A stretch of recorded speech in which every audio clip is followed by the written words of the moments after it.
అందరికీ నమస్కారం. వెన్నెల్లో చందమామ కథలకు స్వాగతం.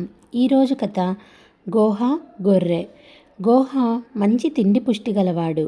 అతనికి తన భార్య చేసే వంట ఆనేది కాదు.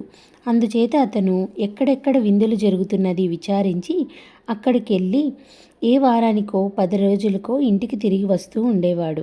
ఒకరోజు గోహ ఇంటికి తిరిగి వచ్చేసరికి అతని భార్య పెద్దగా ఏడ్చి, దూరపు బంధువల్లే నువ్వు ఎప్పుడో ఒకసారి ఇంటికి వస్తే నాకు ఒంటరిగా రోజులు తరబడి ఎట్లా పొద్దుపోతుందనుకున్నావు? నువ్వు ఉండనే ఉండవు. నీకు బదులుగా ఒక కుక్కో పిల్లో ఉంటే దానితో నాకు కొంత కాలక్షేపం అవుతుంది అన్నది. గోహ సరేనని ఒక బక్క చిక్కిన గొర్రెను చవకగా కొని తెచ్చి భార్యకిచ్చి, దీని పోషణ నువ్వే చూడు, నీకు కాలయాపన బాగా అవుతుంది అన్నాడు. ఆ బక్క గొర్రె కూడా గోహ లాంటిదే. అది గోహ ఇంటి పెరడులో ఉన్న 4 మొక్కలు తినేసి ఇరుగు పొరుగు వాళ్ళ పెరళ్ళ మీద పడింది. మళ్ళీ గోహ ఇంటికి వచ్చినప్పుడు గోహాతో అతని భార్య, నాకు తోడుగా ఉండడానికి మంచి గొర్రెనే తెచ్చావు. దీని మూలంగా చుట్టుపక్కల వాళ్ళు శత్రువులయ్యారు. ఇది అందరి పెరళ్ళు ఖాళీ చేసేస్తున్నది. అందరూ చేరి మన కొంపకి చిచ్చు పెట్టేటట్టు ఉన్నారు. దీని తక్షణం బజారుకు తీసుకుపోయి ఏ కసాయివాడికైనా కానుకగా ఇయ్యి అన్నది. గోహాకు ఏం చెయ్యడానికి పాలుపోలేదు. అంతలో అతనికి తన మిత్రుడొకడు జ్ఞాపకం వచ్చాడు. అతను గోరీల ఆవరణలో ఉంటాడు. శవాలను పాతిపెట్టే వాళ్ళు అతనికి డబ్బిచ్చుకోవాలి. గోహ తన గొర్రెను తీసుకుని గోరీల దగ్గరికి వెళ్ళాడు. ఆ స్థలంలో పచ్చని గడ్డి ఏపుగా పెరిగి ఉన్నది. గోహ తన మిత్రుణ్ణి కలుసుకొని, నేను కూడా అల్లా పిలుపు రాగానే పోవలసిన వాణ్ణే కదా, నన్ను నువ్వు పాతేయటానికి తీసుకునేదేదో ముందే ఇచ్చేస్తున్నాను. ఈ గొర్రెను నువ్వు పుచ్చేసుకో అన్నాడు. మిత్రుడు సరేనన్నాడు.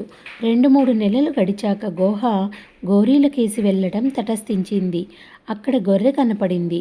ఇప్పుడు ఆ గొర్రె బాగా బలిసి కొవ్వు పట్టి ఉన్నది. దాని తోక బాగా లావెక్కింది. అంత మంచి గొర్రెను ఊరికే ఇచ్చేసినందుకు గోహాకు దిగులు పుట్టుకొచ్చింది. తాను ఎప్పటికి చచ్చేది తెలీదు.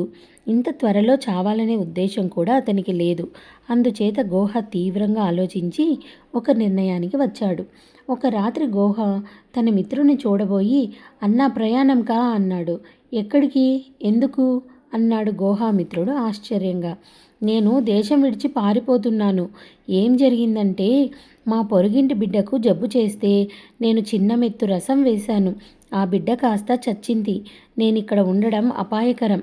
అందుచేత నువ్వు కూడా రా అన్నాడు గోహ. నువ్వు దేశం విడిచిపోతే నీ వెంట నేను కూడా దేనికి అన్నాడు మిత్రుడు. నన్ను నువ్వు పాతేయాలి కదా, నీకు ముందుగానే గొర్రెనిచ్చుకుంటేనే అన్నాడు గోహ. మిత్రుడికి మంటెత్తుకొచ్చింది.